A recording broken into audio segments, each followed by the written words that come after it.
What's going on, fellow pre-Chiro students that are considering this path of becoming a chiropractor? We have another meaningful and important conversation today with Dr. Travis out in the Netherlands, to shine a light on this path of what it could look like for you to engage in this path of becoming a chiropractor. Dr. Travis, can you just introduce yourself, share what you were up to before chiropractic and what attracted you to this path?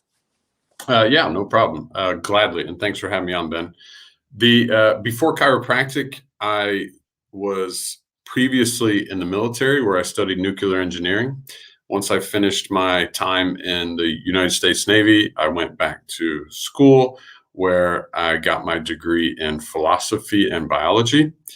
After that, I went back to work as an engineer for a family-owned company. And then yeah, I got really lucky and I hurt my back. And so someone told me I need to see a chiropractor, and reluctantly I did so. But it was probably the best decision I ever made. Went saw a chiropractor, and that really changed the course of my life. Having a philosophy background in biology, so I knew quite a bit about anatomy and physiology with all the biology courses I was taking for my study and my major. And then with the curriculum in philosophy, you learn a lot about contradictions, errors in reason, fallacies. So when I went and saw this chiropractor, she was a new graduate, and it was a pretty rough interrogation for her, I'd say. But she really understood the principles and objectives of this profession. Strong in her philosophy, understood the science, and she was great at her art. And so what turned into me being a very skeptical, reluctant, yeah, this is me before chiropractic, but I couldn't find any errors in her reasoning, no contradictions. And it was so sensible, so logical. And then when I began to see how profound the impacts of chiropractic are, I thought this is definitely something I would do. And then 4 months later, I was in my first chiropractic class at Palmer and Davenport. Mm. And so entering into the educational process of chiropractic with a background like you had, with a questioning mind, with also a great exposure before school, and in a great role model, the woman that you initially were introduced to chiropractic by. Can you share some of the contradictions in that educational process, potentially through the lens of like how, if you could with your perspective today, and also the experience, looking back at the experience you've had, give some recommendations to students on how they can stay connected to the philosophy, or what lens they should see their education through. I think that might be helpful. Yeah, that's actually a really good question. And I know that a lot of the schools, a lot of the students feel lost maybe, or yeah, I'll tell you, man, that is an interesting question, Ben. I would say at the foremost, remember, you're an adult. You have your own mind. You can think for yourself. Don't ever forget that. A lot of the faculty at the schools, they're very well-meaning. However, they do have legal constraints put on them, for better or for worse, some logical, some not. But whenever you're going through the curriculum, be sure that everything you hear, as best as you can, make sure that it conforms to reason and not to your emotions.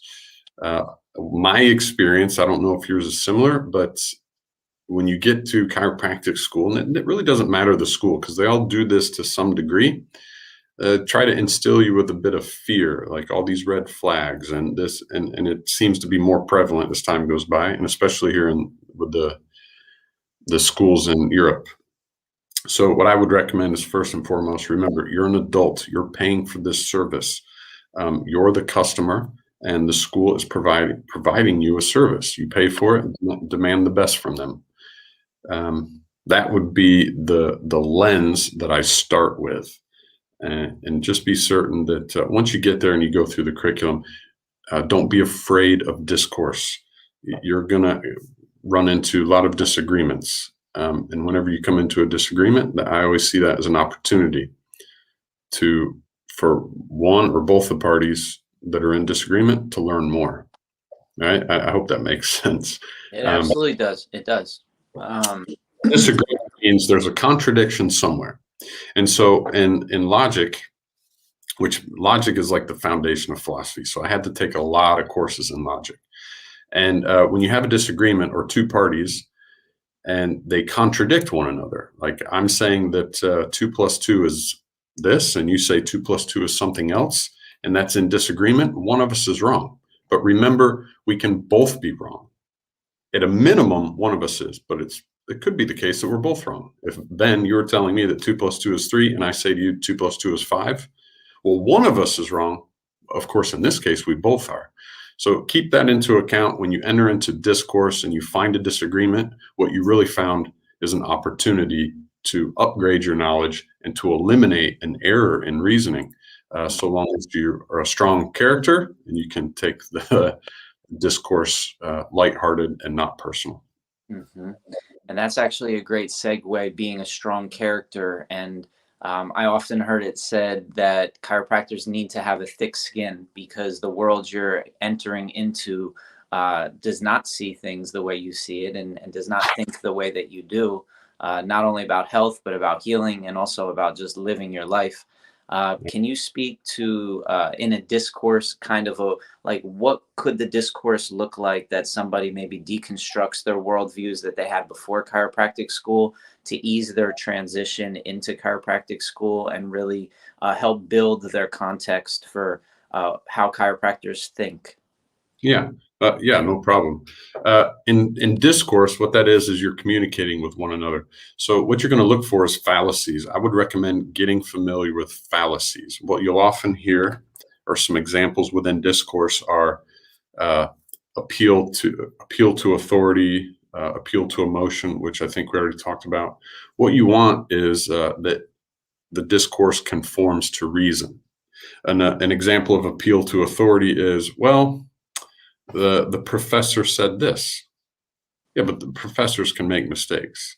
Even BJ Palmer. Well, BJ Palmer said this. Well, he could be mistaken too, and he openly admitted that. So appeal to authority is one of the biggest ones. Always going to the research. Well, we need research. Well, research isn't always the authority or evidence. Evidence is not synonymous with truth. Evidence is just what we have observed. We need to put that into context for it to have any value. Evidence without context is absolutely worthless. At best, or at its best, it's just useless. At its worst, it can be used as political weaponry.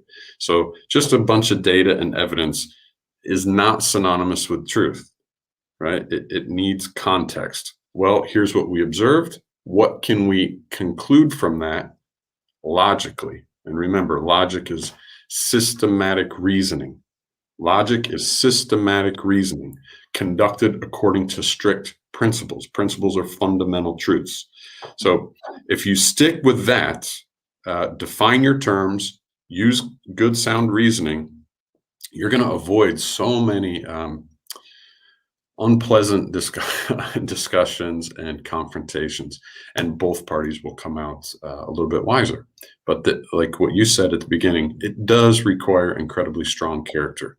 You can't be the kind of person that shies away from confrontation, but you have to meet it like a diplomat as well. Be somewhat amicable, like a statesman, not digging your heels in just to fight or to be right. Right? What you want, rather than the desire to be right or to win or have some victory over the other party in a disagreement, really what you want is to get to the heart of the matter. You want to discover what the truth is. And when people collaborate and cooperate on that goal, it often becomes a very pleasant discussion rather than I'm sure you're familiar with this. Once you get into chiropractic, we do see, unfortunately, a lot of the opposite. Mm-hmm, mm-hmm. Can we shift to chiropractic practice, and we'll come back to chiropractic school? How do you walk people through a logical construct of what it is that you're offering them, and how it is that you would invite them to see you as the chiropractor. Being that you practice in the Netherlands, I don't think it's common for people in that society to necessarily access chiropractic, maybe osteopathy. But can you speak to what it's like to be in practice and meet people where they're at and really build context for them?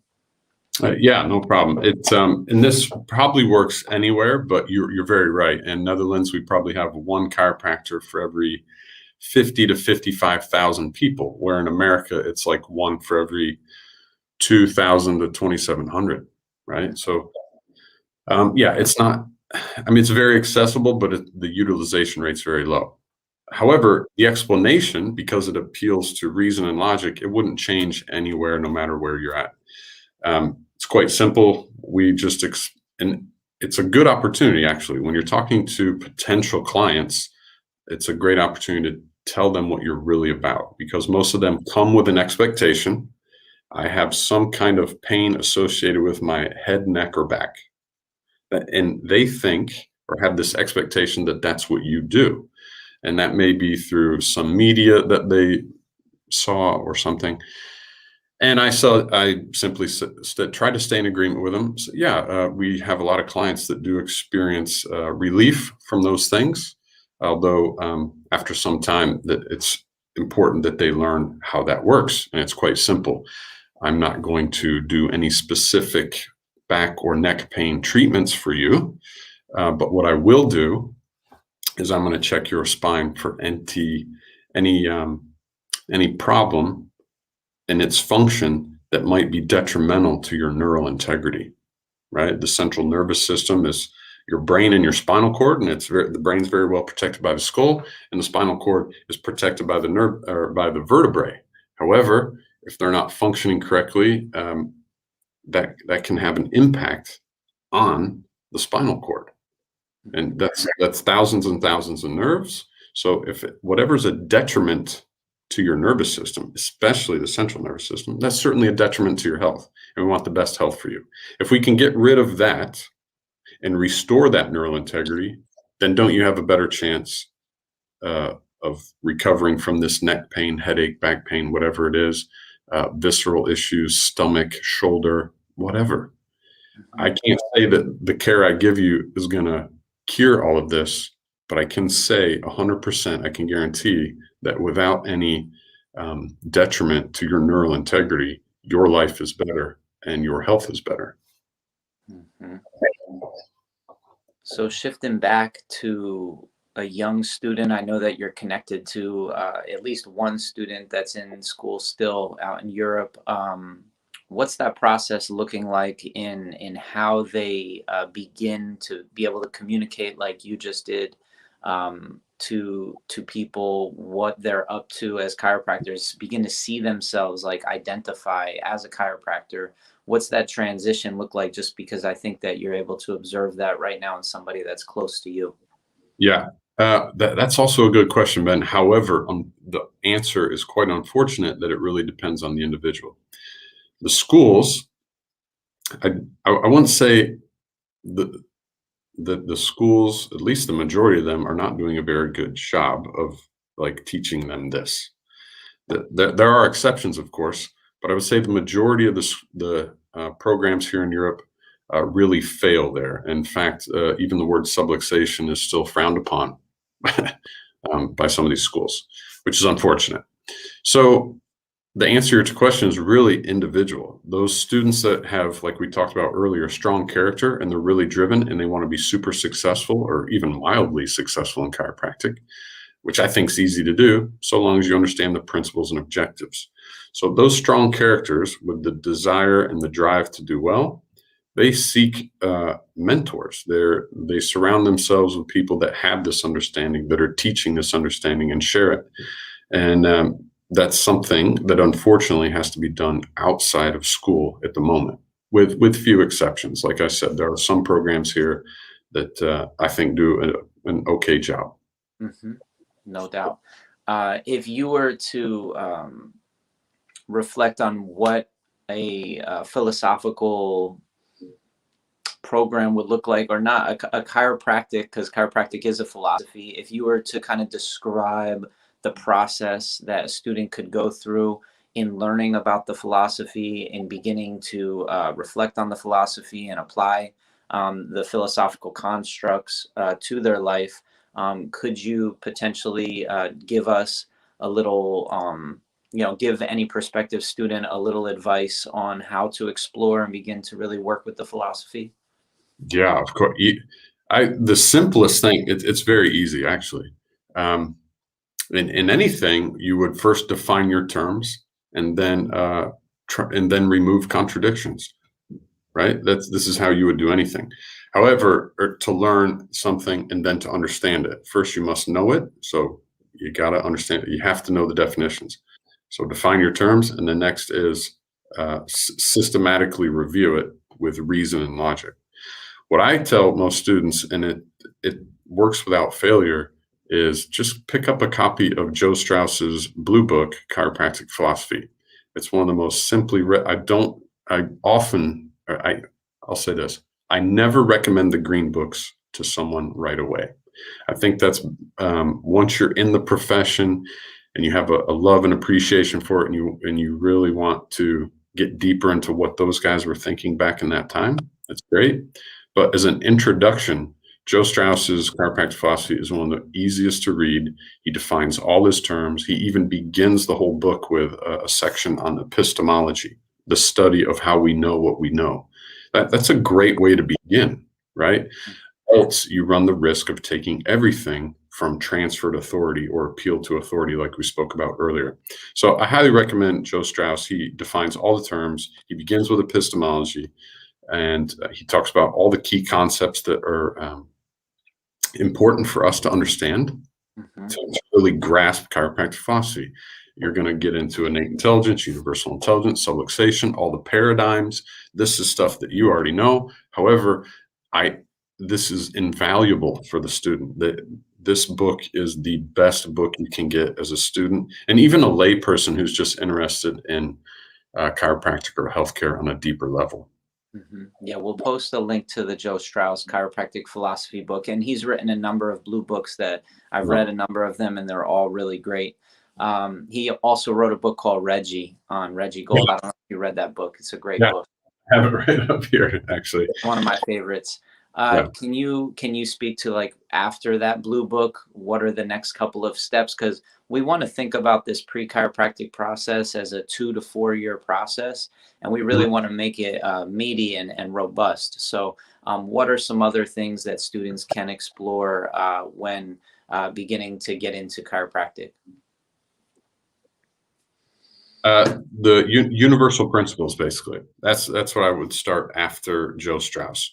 And a great book for that, by the way, is David Koch's book, Contemporary Chiropractic Philosophy. But you don't necessarily need that book. What you want to do is just get a strong grasp on universal principles, right? And many of these we already know: the law of cause and effect, the principle of time, things like this, right?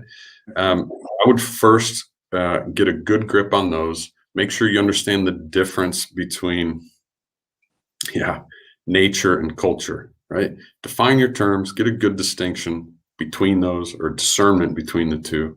Make sure you know that also for yourself, the difference between thinking and feeling. You'll read a lot of things, you'll hear some speakers, and they really appeal to your sense of maybe vanity or your insecurities. I've seen it both ways. If you'd like some examples, I can give those. But the stronger your character is, and the more you can discern the difference between actual thinking and emotional reactions, the whole study in this program that you're putting together, or whatever program you follow, you're going to get a lot more value out of it. Because if you're led by your emotions, they come and go like the tides. You know, how you feel today, that could, or right now, could change in 5 minutes, 5 days, 5 years. So try not to base your conclusions about any topic based on emotion or feeling. Try to do it based on a systematic application of principles, which is logic and reasoning, basically. So a student today entering into chiropractic school, we did a great job with the philosophy. You also have a science background. Can you touch on some of the sciences that are specific to a chiropractic student or that are particularly of interest to a chiropractic student? Well, definitely anatomy and physiology, hands down. For me, that was quite easy.